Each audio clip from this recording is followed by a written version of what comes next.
할렐루야. 자, 요한복음 4장 수가성 우물가 여인과 예수님과의 대화의 장면입니다. 예수님은 대화의 왕이셨어요. 대화를 잘하셔.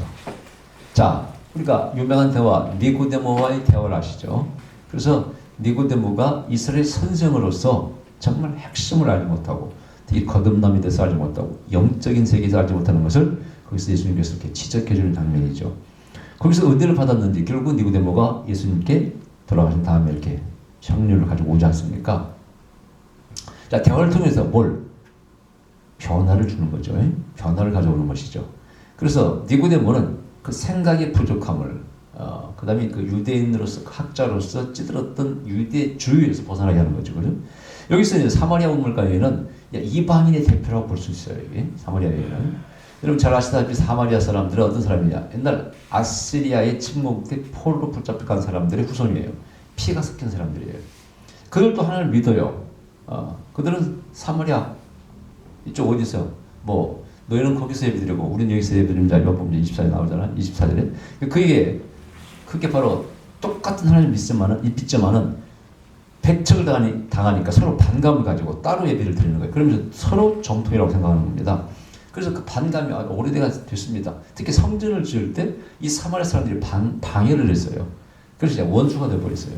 근데 이 지역이 어느 지역을 가려면은 유대 땅에서 이게 가로질러 가는 길이에요. 지름길이에요. 근데 이 사마리아 사람들이 살고 있기 때문에 삥 돌아가 한참 더 걸립니다. 일부러 돌아가 한 사람도 아니라 안 갑니다. 이것은 바로 그 돼지 같은 어떤 그런 자들의 땅이에요. 하나님께서 왜 이렇게 이방인들 특히 이런 사마리아 사람들을 만들었느냐? 저 지옥의 불쏘시개로 쓰려고 만들었다고 이렇게 농담을 할 정도니까. 자, 그런데 예수님께서 드디어 이제 여행을 떠나시는데 돌아가는 길을 택하지 않고 평상 유대인들이 가는 길을 택하지 않고 예수님은 곧질러 사마리아를 통과하시게 됩니다. 자, 여기서 이제 바로 예수님이 뭘 전하를 하시는가? 기독교의 특징이, 우리 크리스찬리티의 특징이 뭔가를 말씀하고 있어요. 자, 여기서 철학을 하는 사람들도 그럴 수 있어요. 전통, 기존의 관념을 뛰어넘을 수가 있습니다. 철학하는 사람들도. 소크라테스 다 마찬가지예요. 그래서 그런 사람들 유대한 건 사실 인간으로서 유대한 거예요. 존경에 마땅하죠. 공자나 석가도 마찬가지. 기존의 사고 방식에서 뛰어넘은 사람들. 다 그런 분들이에요. 자, 그런데 여기서 예수님은 단순히 어떤 생각을 뛰어넘는 것이 아니라 한 영혼에 대한 버림받은 자들에 대한 소외된 자들에 대한 바로 저 지옥의 불쏘시개로 쓰려고 만들었다고 생각하는 사람들에 대한 하나님의 생각을 전하시는 거예요. 그게 뭡니까? 사랑을 전하시는 거죠. 이게 기독교 유대한 점이에요. 장벽을 무너뜨리십니다. 신분의 차이 뭐 이런 건 무너뜨립니다. 아무리 원수가 됐다 할지라도 반감을 가지고 있어도 뚫고 가시는 거예요. 그리고 그들을 구원하시는 거고 하나가 되는 거고 이것은 바로 한 패밀리를 선포하는 거예요. 너도 하나님 자녀다. 같은 형제자매다. 이것이 바로 종교 유전입니다. 여러분 철학에서는 이런 말 하지 않습니다. 플라톤은 자기가 그리스인으로 태어난 걸 감사해요. 뭐 소나 동물로 태어나지 않은 걸 감사하고 철학자로 태어난 걸 감사해요. 이 철학자의 생각이에요. 고상하게 보이죠. 우울하게 보이죠. 만약 종교가 그렇다면 그건 종교의 가치가 없습니다. 그래서 신분 제도를 가지고 있는 힌두교라든가 이런 데는 나는 절대 진리가 없다고 자신 있게 말합니다. 거의 신이 없는 겁니다. 인간의 생각이지. 자, 오늘 성경의 기독교의 위대한 점이 바로 그런 거예요. 신분제도를 뛰어넘어. 만약 신분제도를 강조한다? 그런 종교는 절대 가지 마시기 바랍니다. 거기 There's no God. 하나님이 안 계십니다. 명심하셔야 돼. 예수님의 위대함이 뭐냐? 다른 남들하고 비교가 안 되고 왜 위대하냐? 이렇게 몸소 가르치셨고 몸소 보여주셔. 모델링, 티칭 보여주는 거예요. 그러면서 그 사마리아 땅을 통과해서 가는 거예요. 그것도 이제 이방 여인과의 대화를 우물가에서 나누십니다. 니고데모는 밤에 대화를 나눴죠. 그 존경 받는 사람이죠. 그런데 이 사마리아 우물가 여인은 당시 모멸을 받는 아주 신분이 여기 보니까 뭐 몇 번째쯤 통과하고 있어요? 까먹어버렸네. 6번째입니까? 하여튼 그런 신분이 어떻게 보면 천하고 손가락질을 받는 그 여인과 오물과의 단둘이 낮에 대화를 나누는 거죠. 이것은 굉장한 어떤 상황 설정이에요. 어떻게 보면 위대한 상황 설정입니다. 남들이 다 볼 수 있는 대낮에 그것도 여자와 남자가 그것도 유대인과 사마리아 여인이 대화를 나눈다. 근데 여기 의미심장한 대화를 나눠. 아까 우리 그때 보면 네가 만일 하나님의 선물과 또 내게 물 좀 달라 하는 네가 누구인 줄 알았다면 내가 그에게 구하였을 것이요 그가 생수를 내게 주었으리라. 14절에 내가 주는 물을 먹는 자는 영원히 목마르지 아니하리니 나의 주는 물은 그 속에서 영생하도록 솟아나는 샘물이 되리라. 야, 이게 뭐 좀 약간 뭐 우화 같은 얘기입니다. 메타포라고 그러는데 어떤 비유를 이렇게 은유를 씁니다. 그러면 대화를 하나. 내가 너에게 생수를 주었다. 사실은 생수를 달라 하니까 예수님 아닙니까? 내가 얻어먹는 게 아니고 사실 너에게 생수를 주려고 왔다는 거예요. 야, 그래서 이건 예수님이 먹었다는 물을 드셨다는 기록이 없어요. 물을 주려고 오신 것이죠.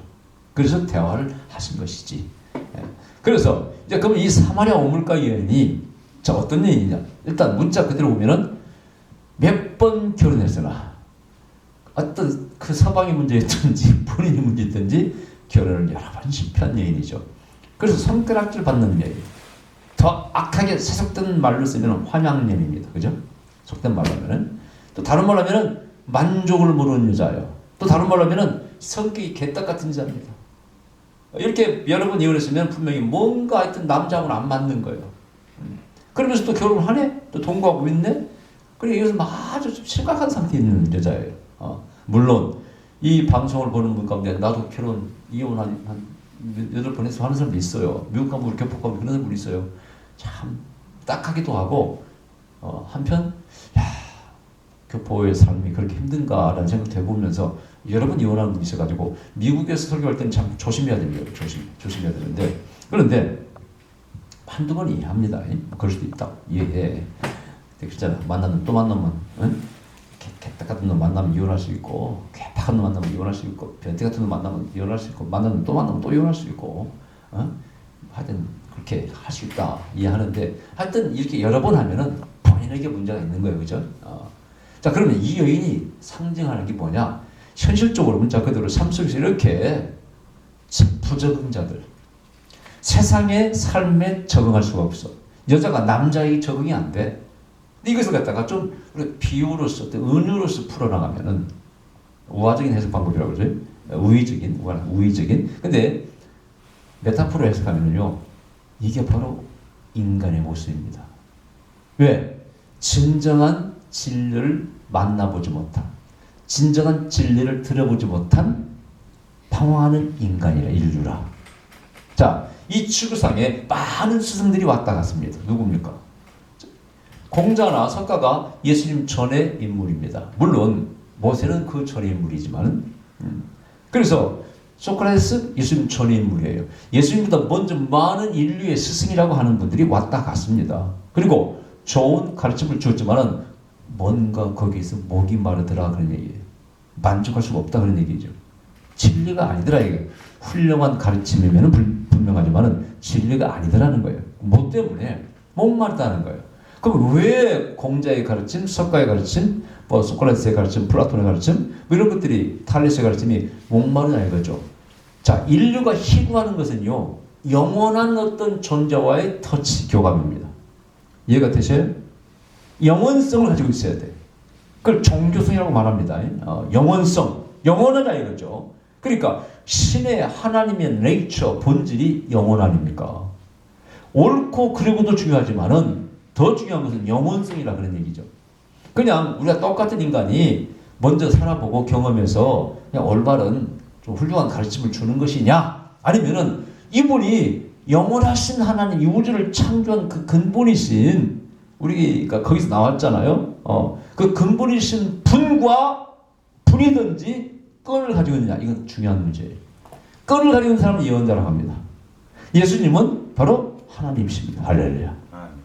그래서 우리가 이런 본문을 대할 때 깊이 좀 묵상할 필요가 있어요. 내가 지금까지 뭘 찾아 헤맸으며 살아오면서 뭘 찾아서 뭘 발견했느냐, 찾았느냐.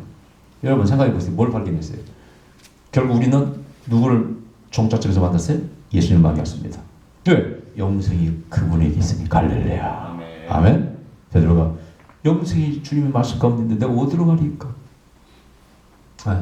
이것을 깨닫고 경험하고 정말 감격적으로 체험한 자들이 모임이 크리스찬들이고 교회입니다. 물론 거기 아직 범접하지 못하고 가까이 하지 못한 사람도 물론 뭐 와 있지만은, 그러나 진정으로 예수님을 만난 사람들은 그렇게 고백을 해야 되는 거예요. 그래서 예수님을 소개할 때, 복음을 전할 때 바로 그런 것들을 감동적으로 전할 수 있어야 됩니다. 저는 그래서 그런 것들을 내가 부흥에서도 한번 예수님에 대해서 이렇게 한번 했어요. 어디야, 저 울산에 저 큰 교회인데, 그랬더니 밤에 이제 설교 끝나고 그 담임 목사님 은혜를 받으셨는가 봐. 그래가지고 딱 이런 멘트를 해요. 바로 이게 우리 기독교의 진수입니다. 우리 교회 수준입니다. 다 그러면서 그렇게 저를 칭찬하더라고. 우리 교회 다 수준이라고 너무 좋은 강사님 오셨다는 거야. 나는 그때요, 막 기적에 대해서 뭐 예언에 대해서 이런 가르친 게 아니야. 예수님에 대해서 설교했거든. 기독교가 어떤 정비인가를 그날 내가 한 타임 딱 설교했거든요. 나는 지금도 어디 가서나 자랑스럽게 생각하고 그 설교하면 다 은혜를 받더라고. 근데 많은 사람이 기독교의 이 장점, 본질, 위대함을 잘 몰라요. 이 사랑이 뭔가를 잘 모르고. 그날 그 설교더니 그때 목사님 정도한테 이게 바로 우리 교회 수준입니다. 그러면서 아주 그 멘트가 아주 제 마음에 들었어요. 근데 일단은 이 사마리아 우물가 여인 이 대화 가운데서도 바로 그 위대한 기독교의 진리성을 내가 확인할 수가 있어요. 자, 그래서 이 대화에서 끄집어내는 거예요. 이 여인을 만나주신 것 자체가 그렇고, 대화 속에서 그 여인을 이제 생수를 줌으로써, 진리의 본질 전환에 만나주심으로써 그를 밝은 세상으로 끌어내는 겁니다. 영원한 세상으로 끌어내는 겁니다. 하나님의 자녀로 끌어내는 것입니다. 아멘? 여러분, 하나님의 자녀로 끌어낸다는 것이 얼마나 위대한 사건인지 아세요? 우리가 인간이 죄를 지음으로 말미암아 하나님과 담을 쌓고 멀어졌잖아요. 마귀의 자녀가 됐잖아요. 우리가 하나님 믿고 구원받는다는 것은 다시 하나님의 자녀의 권세를 얻는 것 아닙니까? 위대한 사건이거든요. 여기서 오는 구원의 확신과 자신감, 내가 진리 안에 있다, 난 영원히 살 수 있다, 난 하나님 자녀다, 이것이 얼마나 위대합니까? 이것이 교만으로 흐르면 안 되겠지, 그죠? 당연히. 근데 나의 삶에 대한 목적, 가치가 다 여기서 나오는 거 아닙니까? 이 여인은 완전히 인간으로서 회복한 거예요. 그죠? 이 여인이. 나중에 여인이 이제 물동이를 던져버리고, 물동이 뭡니까? 우리의 소유가 아닙니까? 우리의 필요한 거 아닙니까? 그거 구하러 왔으니까, 물들어 왔으니까. 근데 그걸 던져버려. 진리를 아는 순간, 하나님 만난 순간, 내가 늘 구하려고 했던 세상의 소욕들이 아무것도 아니더라 이런 얘기죠. 별로 가치가 없는 것이더라 이거죠. 여러분, 하나님 만난 사람들의 특징이 다 그런 거 아니에요? 다 버려버리잖아요. 뭐 목사님처럼 내가 술, 담배 다 끊고 다 버리고 주님께 왔지 않습니까? 이렇게 말 고백하듯이. 근데 솔직히 고백하지만은 다는 못 버리겠습니다. 인간이기 때문에 다는 못 버리겠. 그러나 어쨌든 거의 많은 걸 버렸죠. 저도 뭐 즐기고 뭐 놀고 하는 거, 다 버리고 왔으니까요. 근데 그럼 여기서 어떤 대화입니까? 자, 첫째, 이 여인은 신의 어떤 신이라고 부를 만한 분과의 첫 번째 인카운터예요. 만남이에요. 왜? 자기의 모든 걸 다 알고 계신 분이야. 자, 이것을 볼 때 어떤 사람이 이렇게 말합니다. 예수님은 이미 사마리아 우물가 여인을 거기서 만날 줄로 알고 여행 코스를 잡았다는 거예요. 누구는 몰라요? 여인도 몰랐고 제자들은 까마득하게 몰랐습니다. 이 주연의 핵심을 알아야 돼, 우리가. 몰라서. 예수님은 이미 알고 계셨다고 봐야지. 자, 그렇게 해석을 합니다. 학자들이. 일리가 있는 얘기예요. 자, 그래서 이 여인이 예수를 만났을 때 자기의 모든 걸 다 비밀을 알고 있어. 자, 우리가 하나님을 하나님이라고 부르는 이유가 그분의 전능하심입니다. 아멘? 전지전능하신 하나님. 그래서 모든 걸 알고 계셔야 우리에게 알맞은 치료 조치를 해줄 수 있지 않겠어요? 우리도 알지도 못해. 체휼하시는 세상이라고 하잖아요. 우리의 고통을 알지 못하고 슬픔을 알지 못하고 한계를 알지 못해. 그분이 어떻게 우리를 구원하실 수 있어요? 우리를 치료할 수 있습니까? 그러니까 우리가 공전석가를 존경하지만은 우리의 구주로서 하나님으로서 모실 수 없는 것이 똑같은 인간이라 그런 얘기입니다. 공부하면 되는 거야. 경험하고 좀 생각이 좀 넓고 그 체계를 쌓아서 가르치면 되는 것이죠. 그런 분은 아니라는 거죠. 그래서 이 여인은 하나님과 즉 신과의 인카운터, 어떤 운명적인 만남이 여기 있는 겁니다. 그게 포인트예요. 할렐루야. 여러분도 그런 만남이 있어야 돼. 눈물을 쭉 흘리면서 주여, 내가 이제야 진정한 진리를 아니면 신을 찾았나이다. 나의 구주가 되어 주시옵소서. Be my Messiah, 나의 메시아가 되어 주시옵소서. 이렇게 말이 나오는 거 아니겠어요? 자, 그런 만남이에요. 자, 그 다음에 이제 여기에 제자들이 먹을 것을 구하러 갔다고 되어 있어요. 정오가 되어가지고. 근데 예수님께서는요, 나는 떡을 사왔는데 안 잡수셔. 안 잡수셔. 그걸 뭐라고? 내가 먹을 음식은 따로 있다는 거야. 여기서 이 사건이 주는, 이 얘기가 주는 그 요한복음이 심오하지 않습니까? 그게 심오해요. 내가 먹을 음식을 따로 있다는 건, 너희들은 세상에 먹을 것을 쫓아서 다니지 않냐? 그렇잖아, 다 우리도. 어떻게 하루를 살고, 한 달을 살고, 1년을 살고, 평생 살 것인가? 적금을 들고, 연금을 타고 우리도 연탈 되니까 그런 생각이 가득 차 있어. 어떻게 살 것인가? 이런 거 다 거기에 잡혀 있어. 내 아들은 장가 가야 되고. 너희들은 먹을 것은 구하는 것이 seeking what? 뭘 구하느냐? 그걸 구한다는 거예요. 내가 구하는 것은 아니야. 누구를 구해? 나는 한 영혼을 구해. 하나님 아버지로부터 떨어져 버린 한 영혼을 구하러 다니는 것이 내 일이야. 너희는 먹는 것이 일이고, 네 주인은 배고, 네 주인은 입이고, 나의 주인은 아니야. 나는 영혼을 구하는 거야. 그것이 바로 내 아버지가 나를 보내신 목적이라는 겁니다. 수고하고 무거운 짐진 자들아 다 내게로 오라. 내가 너를 쉬게 하리라. 의사가 나에게 오는 건 필요 없어. 병든 자가 내게로 와야 돼요. 나는 이스라엘 잃어버린 한 영혼을 찾으러 왔다. 어린 양은. 이런 것들이 전부 그런 거 아니에요. 그러니까 예수님께서 구하시는 음식은 이런 거라는 거예요. 너희는 먹을 거 찾으러 왔지? 배고프니까 이거에 온통 초점이 여기 있지? 나는 그게 아니야. 영혼을 구원해야 돼. 모든 잃어버린 나의 자녀들을 구해야 돼. 한 패밀리로 다 불러와야 돼. 복받게 해야 돼. 영혼을 찾게 해야 돼. 영성을 찾게 해야 돼. 하나님이 천혜의 것을 찾게 해야 돼. 이게 예수님 목표라는 얘기지. 그러니까 철학자의 가르침과 철학자들이 구하는 건 완전히 다른 얘기입니다. 그래서 이게 바로 위대한 점이에요. 그러면서 대화를 이끌어가는 거예요. 처음에 물 좀 달라고 그랬어요. 네. 그러니까 이제 말을 거니까 이 여인이 뭐라고 그래요? 아니 참 별꼴이네. 아니 유대인이 나한테 말을 거는 거야. 뭐 이런 남자는 처음 봤네. 거기서 한 번 깜짝 놀랍니다. 그래서 내가 뭐라고 말씀하셨지? 내가 그에게 구하였을 것이요 그가 생수를 내게 주었으리라 하니까 여자가 그러되 주여 물기를 그릇 없고 이 우물은 깊은데 어디서 이 생수를 얻겠사옵나이까? 우리 조상 야곱이 이 우물을 우리에게 주었고 또 여기서 자기와 자기 아들들과 짐승이 다 먹었으니 당신이 야곱보다 더 크니까 하고 생뚱맞은 얘기를 합니다. 모르니까 누군지 상가 누군지 모르니까 예수께서 대답하여 가라사대 이 물을 먹는 자마다 다시 목마르리니와 내가 주는 물을 먹는 자는 영원히 목마르지 아니하리니 나의 주는 물은 그 속에서 영생하도록 솟아나는 샘물이 되리라. 자, 일단 여기서 이제 나도 널 물 주러 왔다 그러시는데 이 대화 속에서 이제 이 물이 뭔가를 좀 우리가 좀 묵상해봐야 돼. 누구든지 목마르거든 내게로 와서 마셔라.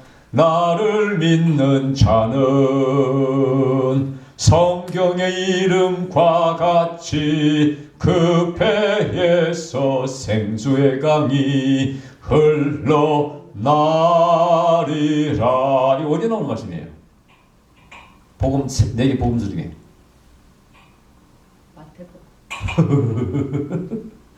요한복음 7장에 똑같은 요한복음에서는 이 생수를 강조하고 있다 이거예요. 이 생수가 뭐냐고요? 자, 구약에서 너희가 내게 와서 값없이 물을 사라. 또 포도주를 사라. 이런 표현들이 나와요. 자, 이 물이 성경에서는 딱 두 가지로 해석됩니다. 말씀과 성령입니다. 아까 요한복음 7장에서는 성령을 가리켜 말하라고 되어 있는데 성령도 사실은 본질이 물과 하나라고 되어 있어요. 이게 시편 33편에 나온 말씀이라고 했죠. 하나님이 입에서 뭐가 나와? 호흡, 말씀 두 가지 나온다고 되어 있어요. 호흡이 뭡니까?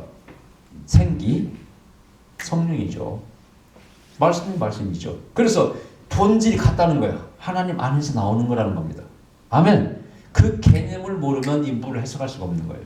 사실은 물과 성령이 요한복음 3장에서 니고데모에게 강조하신 건 뭐예요? 성령 아닙니까? 그죠? 거듭남. 여기서는 뭐예요? 물과 성령을 강조하고 있어요. 이것은 바로 이제 모든 것의 근원을 의미하는 겁니다. 이것이 바로 우리 인간의 영혼을 만족시키고 목이 마르지 않게 한다 이거예요. 그럼 여기 동의하십니까? 나는 그런 말을 나도 좀 한 적이 있어요. 내가 오늘 정말 예수님을 만날 수 있으면 내일 천당 가도 no problem. 오케이. 그런 생각 가지고 있죠, 여러분요.